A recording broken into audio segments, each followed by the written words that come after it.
Istri durhaka kepada suaminya. Ma'asyiral muslimat, ibu-ibu yang dirahmati Allah Subhanahu wa taala. Kita tahu bahwa tujuan berumah tangga adalah menciptakan dua perkara. Pertama, mawaddah, dan yang kedua, rahmah. Dan itu difirmankan di dalam Al-Qur'anul Karim, wa min ayatihi an khalaqalakum min anfusikum azwaja litaskunu ilaiha wa ja'ala bainakum mawaddatan wa rahmah inna fi dzalika laayatin liqaumin yatafakkarun. Dan dari tanda-tanda kuasa Allah, ayat-ayat Allah, Allah Subhanahu wa taala menjadikan kalian itu berpasang-pasangan. Ada suami, ada istri.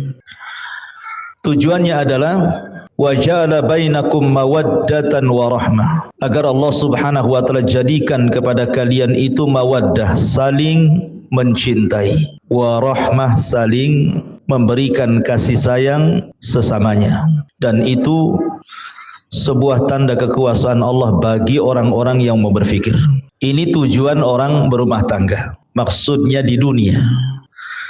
Adapun di akhirat tentu tidak lain dan bukan tujuan berumah tangga itu untuk meraih surga.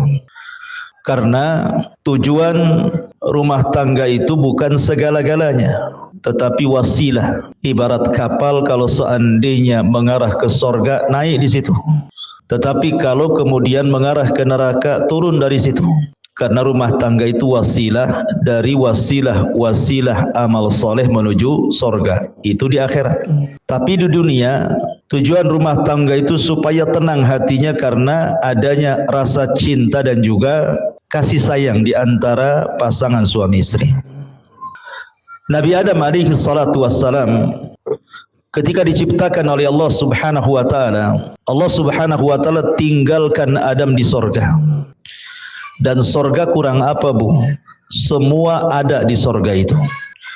Mala ainun ra'at wala udhunun sami'at wala khatara ala qalbi bashar.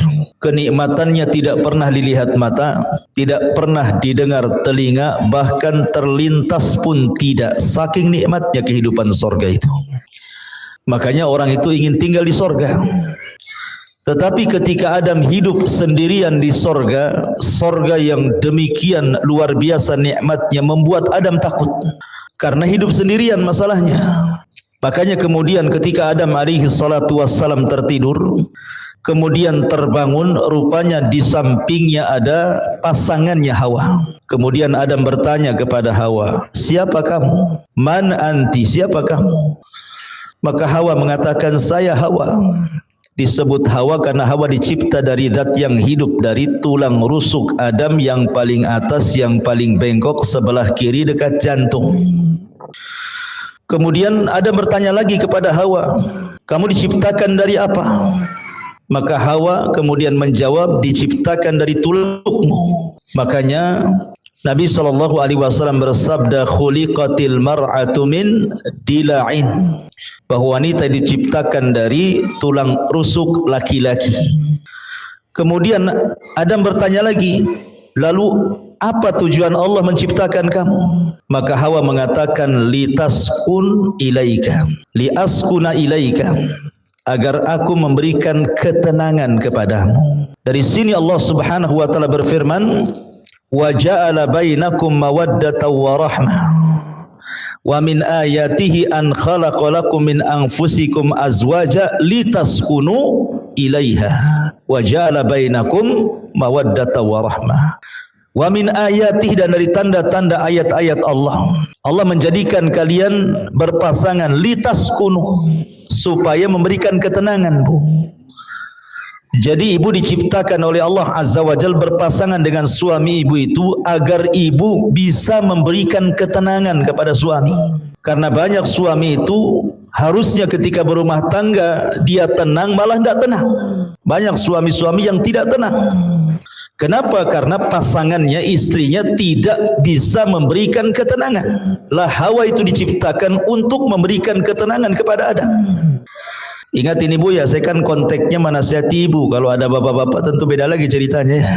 Jadi saya fokus saja ke ibu-ibu ya. Jadi yang diserang ya ibu saja. Ya.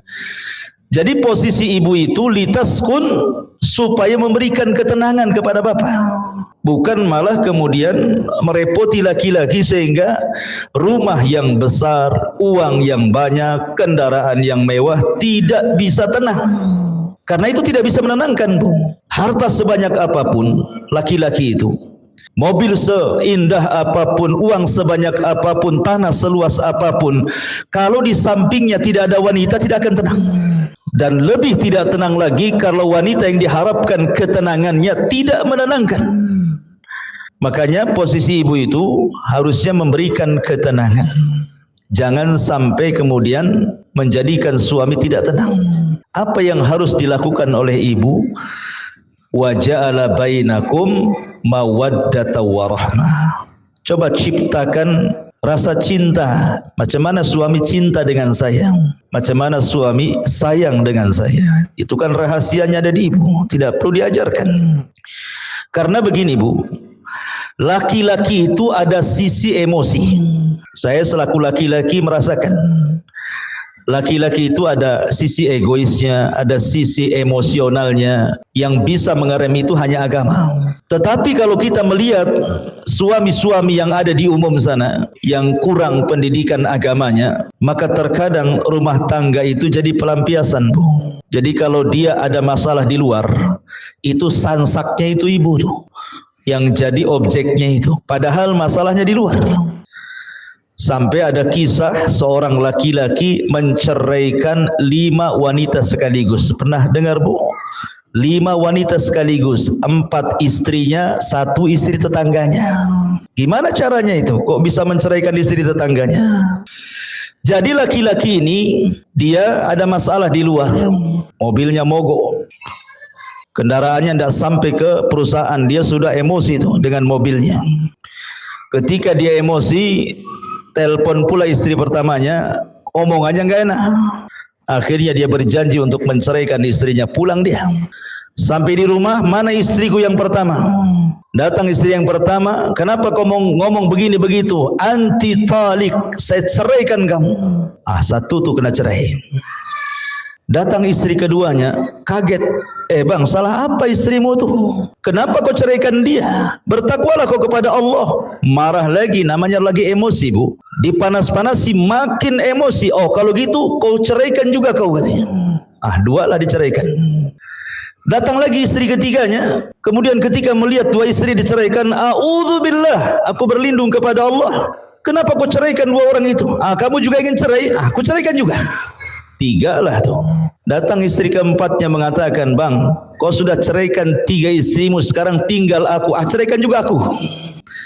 Akhirnya diceraikan. Oh, kau minta cerai juga? Anti talik, kalau gitu ku ceraikan juga kamu. Datang istri tetangganya, dengar kan, kok ribut-ribut. Ketika melihat laki-laki itu, kata istri tetangganya, a'udzubillah, hei fulan, aku berlindung kepada Allah, bagaimana bisa kau menceraikan dalam sekejap 4 istrimu? Lagi emosi Bu. Oh kalau gitu saya ceraikan kamu sebagai wakil suamimu kalau suamimu mengizinkannya. Datang suaminya, aku izinkan, katanya. Coba ingat. 5 perempuan dicerai dalam satu waktu. Itulah kisah seorang laki-laki menceraikan 5 istri itu gara-gara emosi Bu. Artinya begini Bu, dalam kondisi apapun ibu tidak tahu suami itu ada masalah apa di luar. Makanya kenapa seorang wanita itu digunakan atau difungsikan oleh Allah untuk memberikan ketenangan. Lihat Khadijah ketika Nabi SAW dalam kondisi ketakutan. Kemudian dia datang kepada Khadijah dan mengatakan, dassiruni, dassiruni, selimuti aku, kata Rasul. Maka Khadijah pun menyelimuti Rasul dan masuk dalam selimut itu juga. Kenapa kemudian Rasul minta diselimuti? Karena salah satu yang bisa menenangkan itu selimut. Orang lagi takut biasanya sembunyi di balik selimut, itu ngurangi sedikit lah.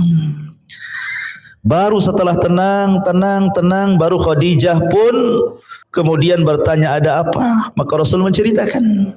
Khadijah langsung mengatakan, wallahi demi Allah, engkau tidak mungkin dihinakan Allah. Orang sepertimu loh, orang baik gak mungkin dihinakan Allah dengan peristiwa seperti ini. Karena bagaimanapun Rasul belum tahu makhluk yang bersayap yang segede apa gitu ya, sayapnya saja terbentang antara ufuk ke ufuk gitu ya. Bisa saja syaitan, bisa saja iblis, bisa saja jin, bisa saja apa kan tidak tahu. Sehingga wajar ketakutan. Karena belum tahu kalau itu adalah malaikat masalahnya. Kalau sudah tahu itu Jibril ya nggak mungkin ketakutan Rasul kan itu. Maka Khadijah hanya mengatakan, wallah la yuhzikallahu abada. Demi Allah, orang sepertimu tidak mungkin dihinakan Allah subhanahu wa ta'ala. Engkau ini orang yang suka menghormati tamu, menyambung silaturahim, membantu orang, macam-macam sifat Rasul yang baik. Kemudian disampaikan Khadijah kepada Rasul sampai Rasul kemudian tenang. Begitulah seorang wanita. Jadi ciptakan al-hub, perasaan cinta dan juga kasih sayang. Sampai ada satu kisah. Jadi ada seorang tua yang sudah tua, seorang ibu yang sudah tua, Bu, tinggal di Amerika. Ceritanya tinggal di Amerika, di negeri kafir. Ibu ini sedang sakit, sudah nenek-nenek, sudah tua, sakit. Kemudian ada seorang wanita muda merawat dia setiap hari. Merawat dia setiap hari. Terkadang menyuapi, ngurutin, mijitin, menghibur dengan kata-katanya. Baik sekali wanita muda ini kepada ibunya ini. Jadi susternya itu heran gitu ya. Karena setiap hari asik dia saja. Seolah-olah nggak ada keluarga lagi ibu ini. Asik dia lagi gitu. Jadi dia bertanya, siapa kamu? Apa tidak ada keluargamu? Kenapa kamu terus yang menjaga ibumu ini? Katanya perempuan muda ini bukan ibuku. Jadi kagetlah suster ini ya. Karena perlakuan anak ini persis seperti ibunya sendiri gitu ya. Memberikan kasih sayang, ngasih makan, begitu seterusnya lah. Jadi perawat kafir ini heran.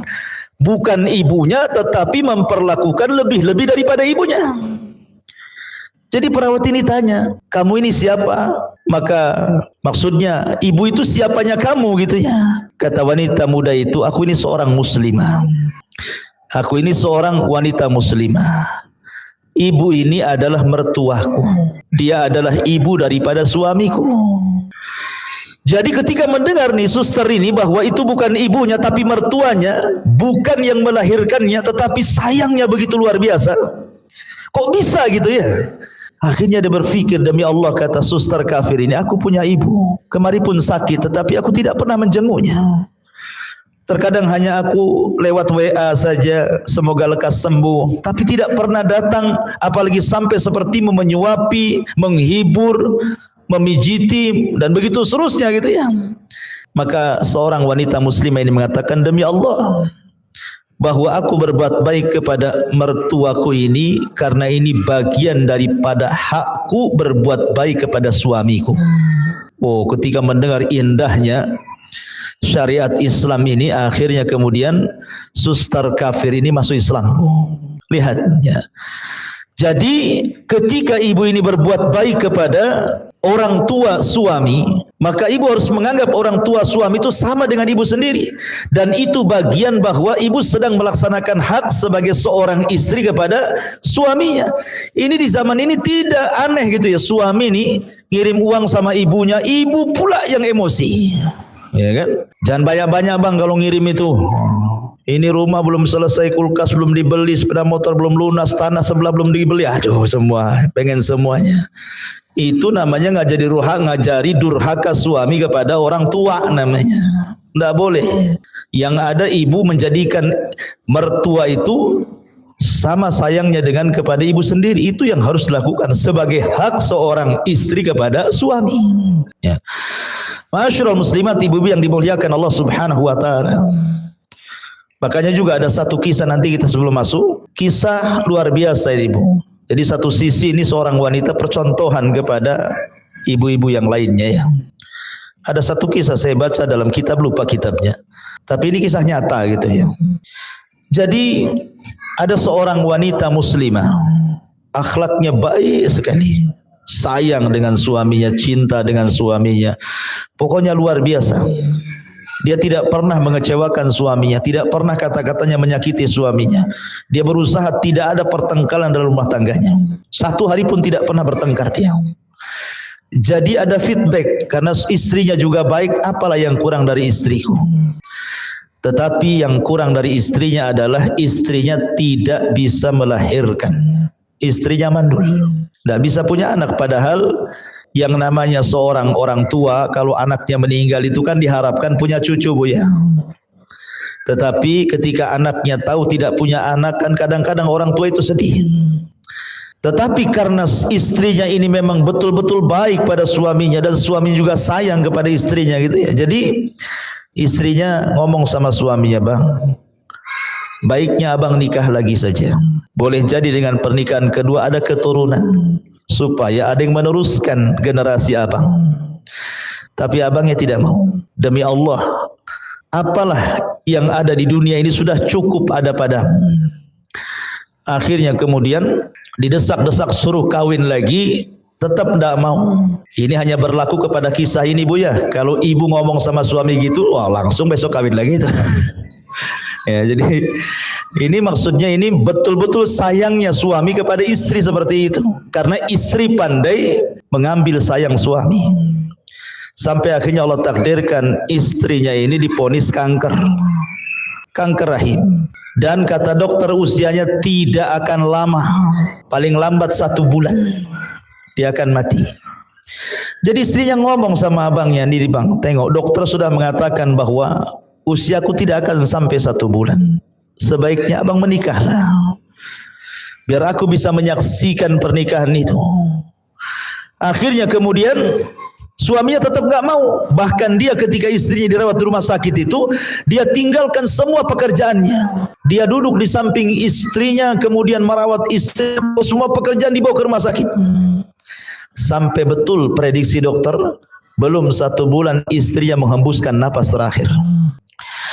Betapa sedihnya seorang suami kalau yang dicintainya itu meninggal seperti itu. Lihat Nabi, 1 tahun meninggal Khadijah itu tidak bisa menghapus kesedihannya karena cintanya Rasul kepada Khadijah.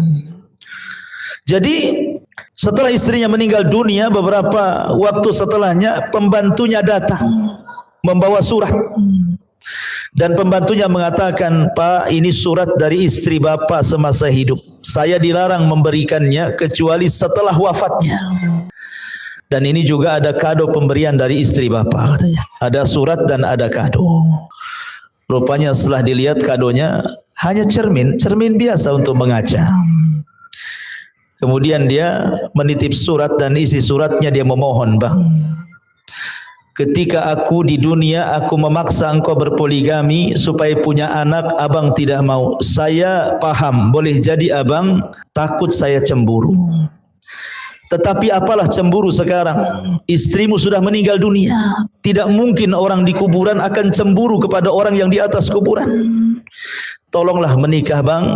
Kalau abang cinta dengan aku, kalau dia punya anak perempuan, kasih nama anak itu diriku, supaya menunjukkan bahwa sayang itu sampai ke kuburan," katanya. Luar biasa Bu ya kisah ini. Kayak sinetron aja Ustaz. Enak kali kalau punya kisah kayak gini ya.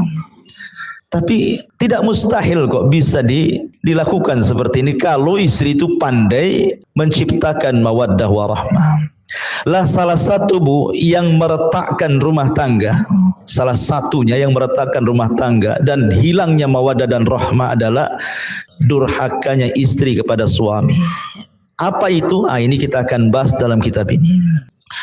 Allah Subhanahu wa taala berfirman, "Wallati takhafuna nusuzahunna fa'idhuhunna wahjuruhunna fil madhaji' wadribuhunna fa in ata'nakum fala tabghu 'alaihinna sabila innallaha kana 'aliyan kabira." Perempuan-perempuan yang kamu khawatirkan akan nusuz. Nusuz itu selingkuh, melakukan perbuatan-perbuatan keji dalam rumah tangga. Tidak mesti selingkuh beneran dengan laki-laki, tidak. Bisa saja dia melawan dengan kata-katanya, bisa saja melawan dengan perbuatannya sehingga menjadikan suami marah dan emosi. Maka tugas suami fa'idhuhunna, pertama memberikan nasihat kepada istrinya. Wahjuruhunna fil madajid, tidak bisa diberikan nasihat pisah ranjang. Kalau wanita berakal, ketika suaminya saja tidak mau menyentuhnya itu sudah sakit hati, Bu. Kalau wanita itu berakal, ketika suami tidak mau menyentuh, apalagi tidur di tempat lain, istri di atas, suami di bawah atau lain kamar, itu sudah sakit hati. Tapi wanita zaman sekarang akalnya sudah nggak ada. Nggak apa-apa, tidurlah sana katanya. Kadang-kadang wanita seperti itu ya. Wadribuhunna, kalau masih nekat juga, ndak mau sadar juga, ndak mau minta maaf juga, maka suami boleh memukul sebagai simbol itu akhir daripada nasihat. Maka boleh seorang suami menceraikan. Kalau sudah dipukul, fa in ata'nakum, kalau memang istrinya taat lagi, bertobat lagi, fala tabghu alaihinna sabila, maka tidak boleh mencari jalur cara untuk supaya rumah tangganya retak. Innallaha kana aliyan kabira, karena Allah zat yang maha tinggi lagi maha besar. Di sini ada kata-kata wallati takhafuna nusuzahunna, dan wanita-wanita yang kamu khawatirkan akan nusuz. Jadi Nabi SAW ketika mengatakan bahwa ada wanita-wanita yang nusuz, memang kenyataannya banyak. Wanita-wanita itu yang nusuz baik dengan ucapan atau dengan perbuatan. Dan yang banyak adalah dengan ucapan. Yang paling banyak nusuz seorang istri itu ucapan istri kepada suami. Makanya ketika Nabi SAW diperlihatkan tentang neraka, apa kata Rasulullah?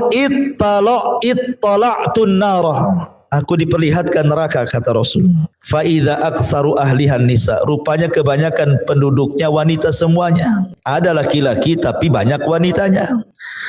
Kemudian sahabat bertanya, apakah mereka kufur kepada Allah? Maksudnya tidak salat, tidak puasa, tidak zakat, tidak ibadah, tidak baca Quran gitu ya. Kata Rasul, tidak. Mereka rajin salat, sebagian mereka rajin puasa, sebagian mereka rajin sedekah, sebagian mereka rajin ibadah. Pokoknya hak dia dengan Allah tidak dikurangi. Lalu kenapa mereka bisa masuk neraka? Maka Rasul mengatakan walakinnahunna yakfurnal ashir, karena mereka wanita itu suka kufur dengan suami dengan kata-katanya. Ingat, di sini dengan kata-katanya. Karena biasanya lisan kalau nyakiti orang lebih berpengaruh dibandingkan yang lainnya. Kemudian Nabi SAW ditanya gitu ya, bagaimana bentuk kufurnya? Maka bentuk kufurnya adalah apabila seorang suami banyak melakukan kebaikan kepada ibu, kemudian ada kesalahan satu kali, tiba-tiba ibu mengatakan, engkau belum pernah berbuat apa-apa kepada saya. Abang ini sebenarnya tidak cinta sama saya. Abang ini tidak pernah memberikan perhatian. Abang ini begini-begini. Intinya bahwa menghapus semua kebaikannya. Harusnya seorang istri sebelum ngomong yang nyelekit kepada suami itu, la yafruku mu'minun mu'minatan. Baik seorang istri memandang suami, suami memandang istri, sebelum mengeluarkan kata-kata itu, Bu, timbang pasangannya itu. Baiknya seberapa, buruknya seberapa. Kalau seandainya keburukannya hanya 30%, kebaikannya 70%, lalu kenapa kemudian ibu ngomong seperti itu? Itulah yang disebut dengan insaf dalam rumah tangga namanya. Insaf dalam rumah tangga itu sebelum ngomong, timbang-timbang dulu. Suami ini lebih banyak baiknya atau lebih banyak buruknya gitu loh. Supaya seimbang rumah tangga, dan disitulah kemudian suami akan tenang karena ibu yang memberikan ketenangan. Lah di sini Nabi SAW mempertegas lagi apa yang dimaksud nusus di sini. Nabi mengatakan, idza da'ar rajulu imra'atahu ila firashihi falam ta'tihi fabata ghadbana 'alaiha la'anathal malaikatu hatta tusbiha. Apabila seorang suami mengajak istrinya ke tempat tidur, tetapi sang istri menolaknya, sehingga sang suami marah-marah sepanjang malamnya dongkol.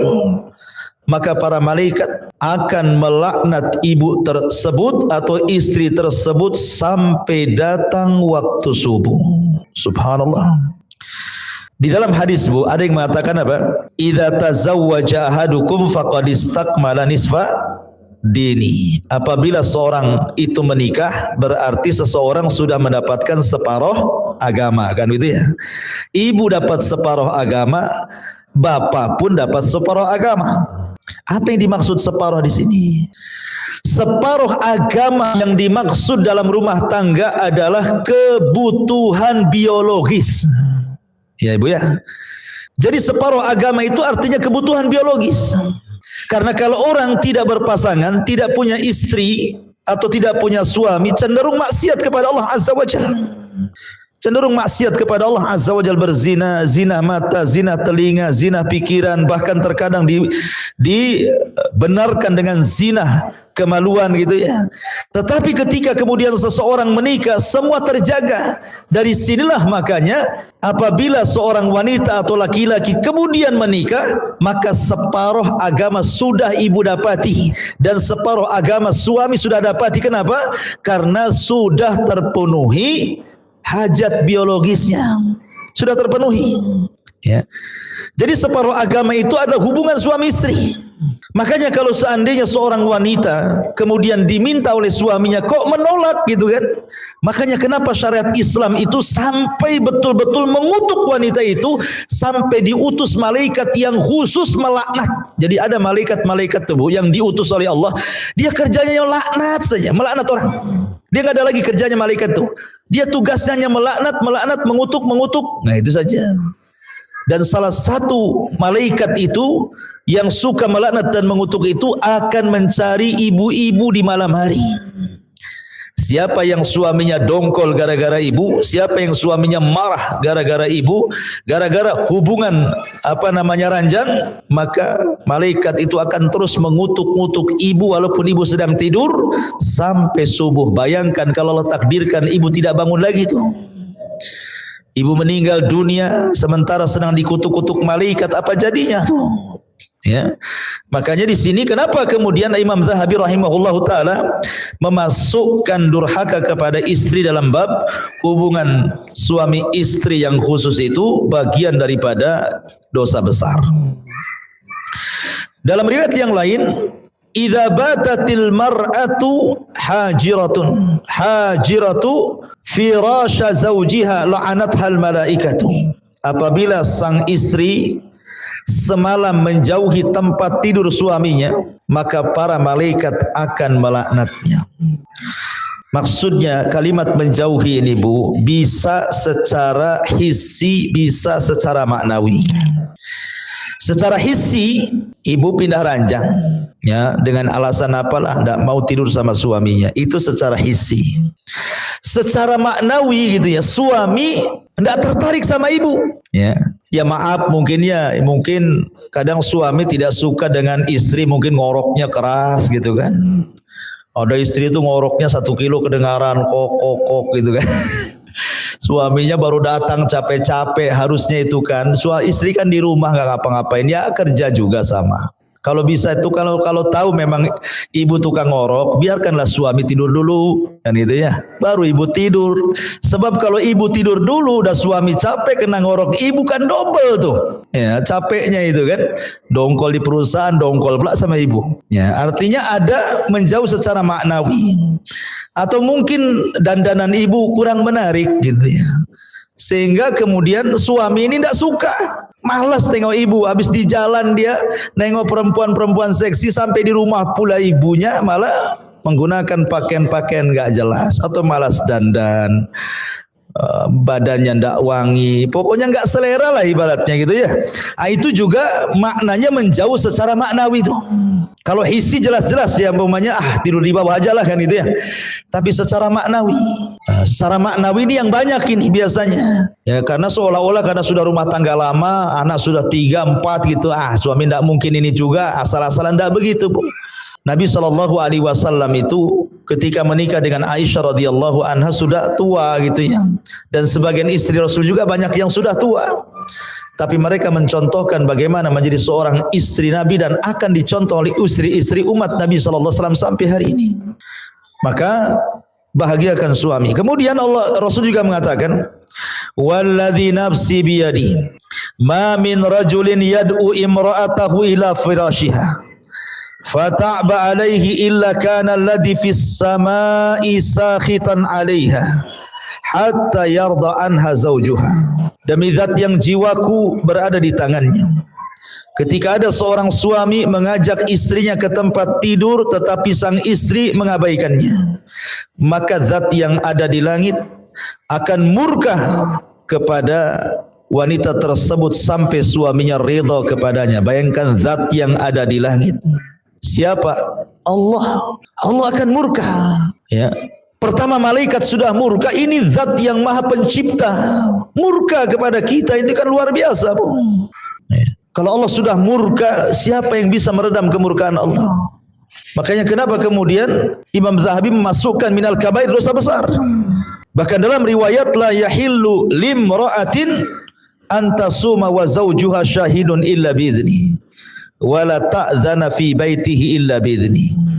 Tidak halal artinya haram. Ketika Rasul mengatakan tidak halal, berarti kebalikannya haram. Seorang wanita berpuasa sunnah sementara suaminya hadir. Suaminya tidak kerja, suaminya di rumahnya. Tidak boleh. Kecuali izin daripada suaminya. Izin pun kalau seandainya paginya diizinkan, kemudian siang dia minta, batalkan, Bu.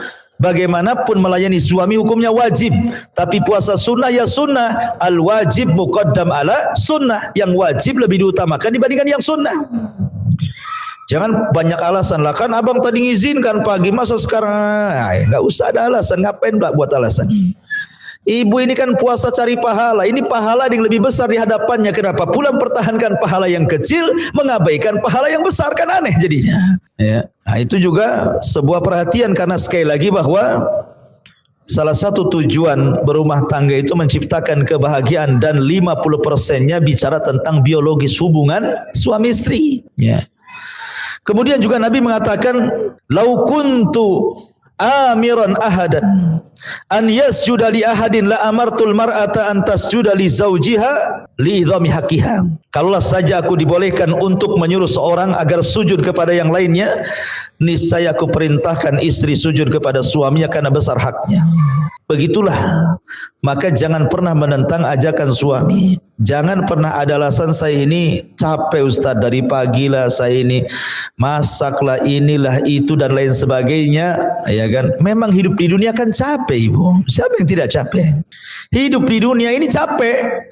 Tidak ada yang tidak capek, ya kan? Semua jadi ibadah gitu ya. Makanya sekecil apapun dalam urusan rumah tangga itu jadi ibadah, Bu. Contoh, Bu, pandangan, an-nazar.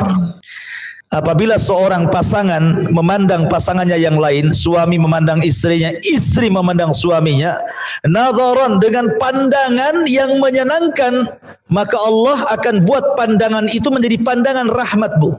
Jadi kalau ibu memandang suaminya karena sayang, karena cinta, maka Allah ganti pandangan ibu itu menjadi pandangan rahmat kepada suaminya. Ya, Bu, ya. Jadi jangan sekali, kadang-kadang gara-gara masalah kecil pandangan sudah berbeda tuh. Istrinya pengen dibelikan apa sama suaminya kan, mungkin sudah janji tak sebulan 2 bulan mau belikan cincin umpamanya gitu ya. Bang, abang kan udah janji mau belikan cincin 5 gram jadilah bang, katanya. Kata abangnya, nantilah, belum ada uang. Mulai pandangannya sinis, beda tuh. Kan? Jangan, Bu. Ya, jangan seperti itu. Kalau bisa stabilkan sajalah pandangan itu. Nah, perlu kemudian gara-gara itu kemudian sinis pula gitu. Supaya suaminya dibuat pula persoalan, supaya suaminya betul-betul belikan ibu emas. Dibuat gara-gara lah bahasanya kan. Jadi mandang saja pahala. Apalagi kalau lebih daripada itu, turun dari pandangan ke lisan, senyum. Senyum ini terkadang pengaruhnya lebih besar dibandingkan bicara, Bu. Ya, senyum itu bisa lebih besar pengaruhnya dibandingkan orang bicara, merayu. Ya, tetapi senyum itu pengaruh luar biasa. Saking berpengaruhnya senyum itu sampai Rasul mengatakan, loh, tabassumuka li akhika sadaqah. senyum kamu kepada saudaramu itu dianggap sedekah. Loh, bagaimana kalau seorang istri senyum kepada suami? Tidak pernah senyum terus, kan enak Bu kalau orang senyum terus. Ya, kayaknya suami itu kayaknya tenang, kayak pengen pulang terus. Walaupun merasa salah itu kalau nengok senyum istrinya itu tenang Bu. Ya. Tapi kalau ibu sudah menampakkan wajah seramnya ya, gimana suami akan tenang? Senyumlah walaupun ada masalah, senyum. Terkadang aneh, ada seorang istri lagi masalah dengan suaminya. Tiba-tiba ada telepon dari kawannya. Sempat-sempatnya dia tertawa dengan kawannya di saat dia sedang bermasalah dengan suaminya. Padahal tertawa dan senyum kepada kawannya dalam telepon itu dibuat-buat karena hatinya dia sedang dongkol gitu loh. Kalau dia bisa membuat senyum pura-pura kepada kawannya seolah-olah tidak ada masalah, kenapa tidak bisa buat pura-pura senyum kepada suaminya Bu? Kan gitu ya? Kan aneh jadinya.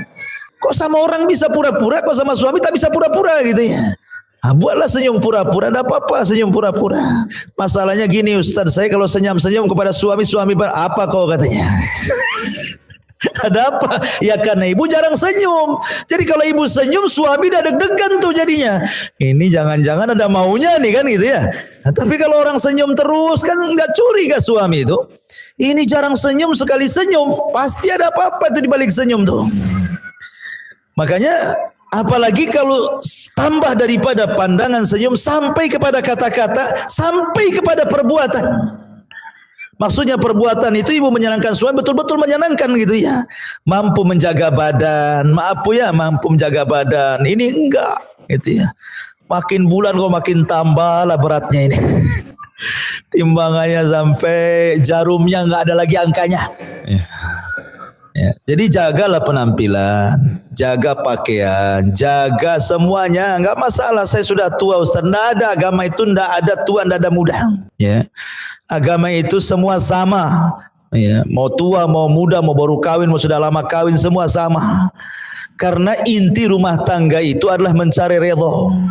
Sementara suami itu ibaratnya ibu bagi suami. Kalau keredhaan Allah itu di tangan seorang ibu bagi suami, maka keredhaan Allah bagi istri ada di tangan suami. Mana dalilnya? Lihat hadis selanjutnya. Ungduri aina anti minhu fa innahu jannatuki wa naru. Berkata Aman bin Muhsan, aku pernah menceritakan suamiku kepada Nabi SAW. Lalu dia mengatakan, kata Nabi SAW ketika dia mengatakan, bagaimana kondisimu dengan suamimu? Kata wanita ini, aku sudah berusaha keras membahagiakan suamiku kecuali apa yang aku tidak sanggup, kata wanita ini. Maka Rasul bersabda, lihatlah di mana posisimu di hadapan suamimu. Karena suamimu bisa menjadi sorgamu dan juga bisa menjadi nerakamu. Jadi yang menentukan sorga dan neraka seorang anak wanita itu, istri itu adalah suaminya. Beda dengan suami. Kalau suami yang menentukan sorga dan neraka ibunya, orang tuanya, karena haknya lebih besar dibandingkan kepada istri dan anaknya. Beda dengan istri, ya kan? Kalau istri yang lebih berhak kepada suami, adapun orang tuanya nomor dua. Kalau suami orang tuanya nomor pertama, istri dan anaknya nomor kedua. Makanya di mukadimah saya katakan jangan ibu ajari suami durhaka kepada orang tua. Jangan. Laki-laki itu berakal Bu, dia tahu bagaimana cara membahagiakan. Ya. Walaupun sebenarnya orang tua, dimanapun orang tua Bu, ketika melihat anaknya sukses itu pasti dia senang. Dia senang. Terkadang ada sebagian orang tua itu tidak peduli dengan anaknya. Mau anaknya itu public figure, mau anaknya itu mungkin punya jabatan, punya pangkat, pemimpin. Kadang-kadang nggak peduli orang tua itu. Orang tua itu hanya menyekolahkan anak itu supaya anaknya jauh lebih baik dibandingkan orang tuanya. Apalagi orang-orang tua di desa yang tahu bahwa kita ini anaknya, gitu saja, nggak peduli ibu ini jadi apa di Batam, ini suami jadi apa, nggak peduli. Seorang tua itu di mana-mana hanya ingin diberikan kasih sayang kepada dia gitu ya dari anaknya. Maka ibu jangan ajari durhaka seorang anak kepada orang tuanya. Arahkan, ingatkan kalau perlu Bu. Bang, gimana orang tuanya? Gimana? Udah dikirim belum? Udah ditelepon belum? Begitu ya. Ini didoakan belum itu kalau sudah meninggal sedekahlah untuk orang tua abang. Begitu harusnya. Bukan ngalang-ngalangi gitu ya. Makanya penting sekali. Mungkin saya pernah cerita ya, saya dengar salah satu ustadz itu, Ustadz Pekanbaru kalau nggak salah itu, menceritakan tentang aduan seorang ibu kepada anaknya. Gara-gara anaknya itu dilarang-larang istrinya tidak boleh nelpon sama orang tuanya. Padahal anaknya ini sukses, secara dunia sukses. Jadi ibunya itu nelpon dari kampung. Assalamualaikum nak, waalaikumsalam. Kata ibunya, nak, sudah lama hampir 1 tahun kau tidak telepon aku. Kata anaknya, iya bu, alasannya sibuk pekerjaan. Padahal istrinya yang menghalang-halangi itu. Kemudian ibunya yang mengatakan, ya sudah, yang penting kau sehat-sehatlah di situ dengan anak binimu. Kemudian 2 bulan selang ibunya telepon lagi. Dengar berita bahwa anaknya bisa beli mobil. Oh, senanglah ibunya. Dia mengatakan, nah saya dengar kau beli mobil bagus. Kata anaknya, ya alhamdulillah kau pandai menyenangkan anak istrimu. Lihat, orang tua itu di mana-mana. Kalau dia berakal bu, ketika suaminya bisa menyenangkan anak istrinya, itu senang dia. Ya, beda dengan seorang istri apabila seorang suami menyenangkan orang tuanya, tidak senang. Ada istri-istri yang kayak gitu tuh, tidak senang. Tapi kalau orang tua, kalau seorang suami sendiri menyenangkan keluarganya, senang dia. Kenapa? Punya anak yang bertanggung jawab. Kemudian ditelepon lagi gitu kan. Nah saya dengar kau punya baru beli rumah gitu ya. Alhamdulillah, kau pandai bertanggung jawab. Akhirnya sampai kepada ceritanya mengagetkan karena rupanya istrinya ini suka dengan binatang. Suka dengan anjing pula istrinya itu. Jadi suaminya belikan anjing lah. Tak tanggung-tanggung harganya 40 juta, beli dari Belanda lagi. Wah, banyak kali tuh. Beli anjing saja 40 juta. Impor lagi dari Belanda. Akhirnya terdengar sama ibunya. Teleponlah ibunya. Nah, apa benar kau beli anjing 40 juta dari Belanda? Kata anaknya, betul bu. Dia nutup-nutupi istrinya. Kata ibunya, dengarkan nak, ini wasiat ibu terakhir kali ya. Kau beli anjing harga 40 juta. Kau buat tempat yang indah untuk anjingmu. Kau beli makan untuk anjingmu pagi, siang, sore, malam. Kau rawat anjingmu pagi, siang, sore, malam. Demi Allah nak, kalau seandainya Allah subhanahu wa ta'ala wafatkan ibumu ini, kemudian Allah ciptakan kembali ke dunia, demi Allah, ibu tidak mau tercipta menjadi seorang manusia, hanya ingin tercipta menjadi seekor anjing supaya ibu bisa melihatmu. Oh, bayangkan. Saking sakit hatinya seorang ibu itu, ya. Padahal doa seorang ibu itu 1 kali saja bu, 1 kali saja seorang ibu itu berdoa, kata Imam Syafi'i, itu sudah cukup bisa membahagiakan rumah tangga anaknya. Tapi orang tua hari ini banyak mendoakan kebaikan orang tua, bukan hanya sekali, tapi tidak diijabah oleh Allah. Kenapa? Karena anak terlampau banyak menyakiti orang tuanya, sehingga doanya tidak diijabah. Padahal yang namanya orang tua kandung itu cuma 1 bu. Ayah kandung pun cuma 1. Nggak ada ibu kandung, ayah kandung kedua, itu nggak ada ceritanya. Artinya bahwa kalau masih hidup dan dekat, kunjungi, ajak suaminya. Kalau jauh, telepon, seringlah telepon. Kalau memang sudah meninggal, ajak ke kuburannya, ziarah, kemudian berdoa, bersedekah, kan begitu. Lah harusnya istri mendorong-dorong suaminya untuk melakukan seperti itu. Kemudian Rasul mengatakan, la yanzurullah ila imra'atin la tashkuru li zawjiha wa hiya la tastaghni anhu. Allah tidak akan melihat kepada seorang istri yang tidak bersyukur kepada suaminya sedangkan ia masih membutuhkan suaminya. Dia butuh suaminya tapi dia tidak sayang. Ini wanita terlaknat kan ini. Dan yang terakhir, man kharajat min baiti zawjiha la'anathal malaikatu hatta tarji'a aw tahtub.